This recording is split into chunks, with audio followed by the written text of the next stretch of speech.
Hi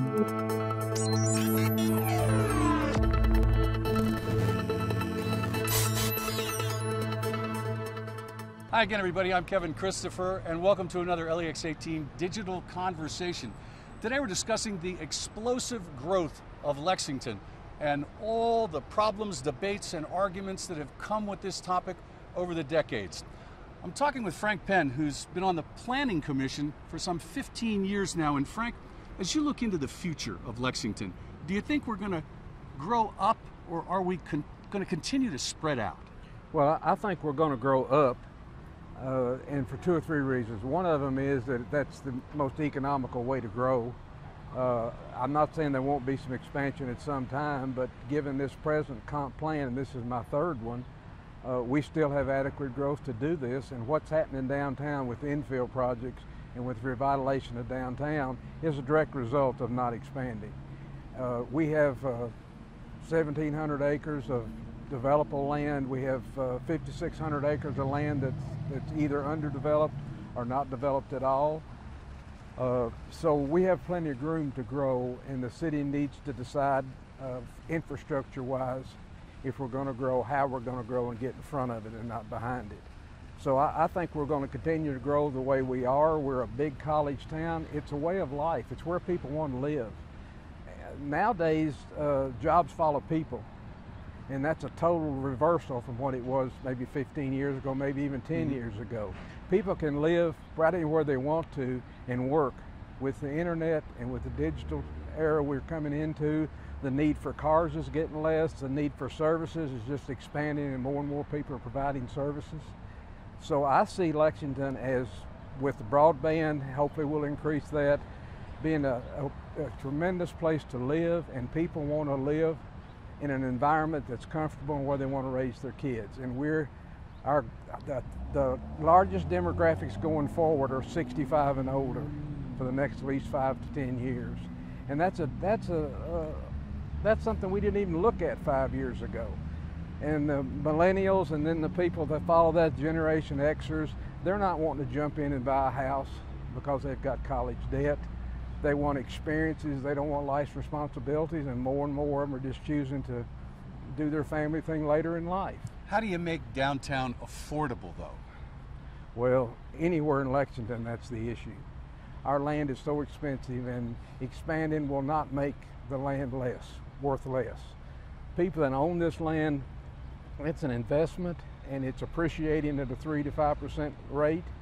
And if you turn around and sell something, say I sell part of my farm, County Real Estate Commission, I'm going to pay 34% just to get the cash out of it, and then I'm going to turn around and invest it at 2 or 3%. So unless I have to have the cash, there's no real reason to sell this. So that's another issue. It's called passive capital, and it's an issue. You know, we can change the zones, we can expand. You can't make people sell their land.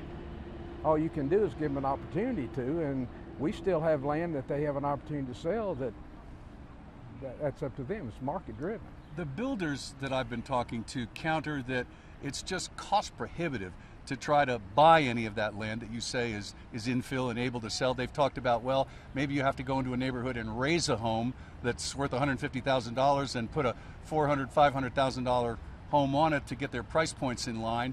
And yet they also say that it's essential for their survival and to keep them building in the county to expand the urban services boundary. And of course, the recent vote by the commission was, let's not do that for another 5 years. It's not necessary because we have all the land that you're talking about. We do. But the builders I talked to say, well, that's not necessarily true, and we're being forced to build in the surrounding counties like Woodford, Scott, and Madison. Well, 51% of the people that come to Lexington to work live outside the county. And a lot of them live in the second ring of counties around there, and that's not necessarily because of the housing cost. It's because of what they want in the way of life. And we've done a lot of study on this. We've been working on this a year. This just went to the council.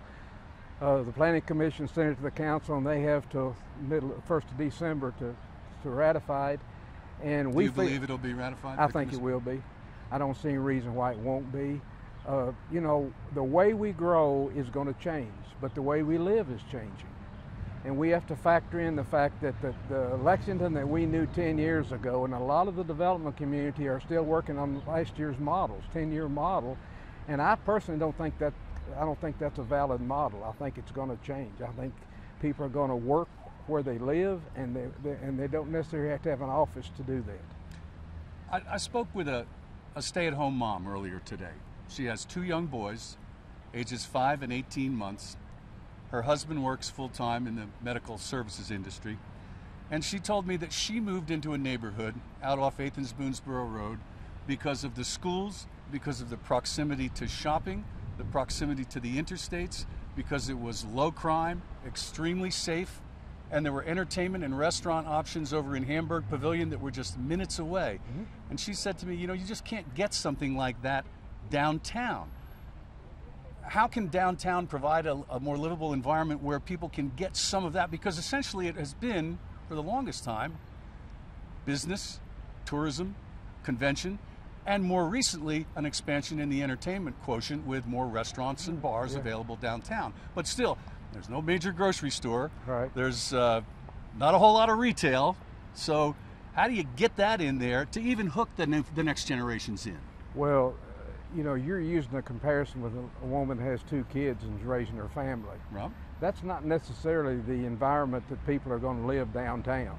Correct. Downtown is the growth model because of people that don't want the responsibility of a house and a yard and a car and all that type of thing. And more in the big cities, you're seeing that. And I think that's why downtown Lexington will grow, is because of the people that go to university here that want to stay, the people that can work anywhere and want to live in Lexington because of its amenities. You can't stress too much that our quality of life, when you can drive 10 or 12 minutes and be out in the middle of some of the most beautiful countryside you've ever been, that's a real draw. Well, those kids, though, they're coming out of college, a lot of them with a mountain of debt. That's right. And they're trying to figure out, how can we live in downtown Lexington or downtown anywhere USA at this point?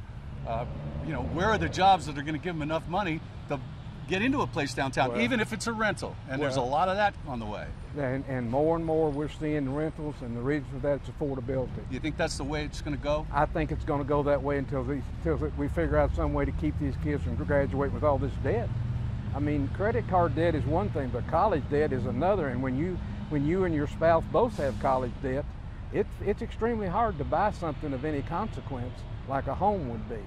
So I don't think we'll quit building houses. But you've also got to remember, Lexington has to provide the services for those houses. Right. And until the city decides we're committed on the sewer and the water and all that types of thing, fire and police protection, all those things are cost of subdivisions. And the city has to be willing to do that. And so, you know, from the planning perspective, I think the model we're on right now is going to change drastically, because I think that the society is changing drastically. Final question. The latest studies, the one that you just gave me a while ago and another one, projects some 100,000 more people in Lexington and Fayette County by the year 2040. Mm-hmm. Having said that, do you anticipate, beyond this 5-year holding pattern for the urban services boundary, that it may have to get pushed a little further out to accommodate that influx of people? Oh, I don't think there's any doubt that sooner or later we'll expand. Okay. The question is, we've got to expand smarter than we have in the past. And you can get into exaction fees and all kinds of things, but that's for another day. But we will expand, but hopefully we'll expand smarter than we have been, and we'll do such things as where's the best place to expand storage capacity, what types of homes do people want, urban modernization, urban design, all these things are going to come into it, but the needs and wants of our community right now are changing, and that is why we're having a hard time catching up with this change, and that's what we're doing. We're catching up with the change. All right. Thanks very much, Frank. I appreciate your time. Thank you. Nice to see you. Frank Penn of the City Planning Commission.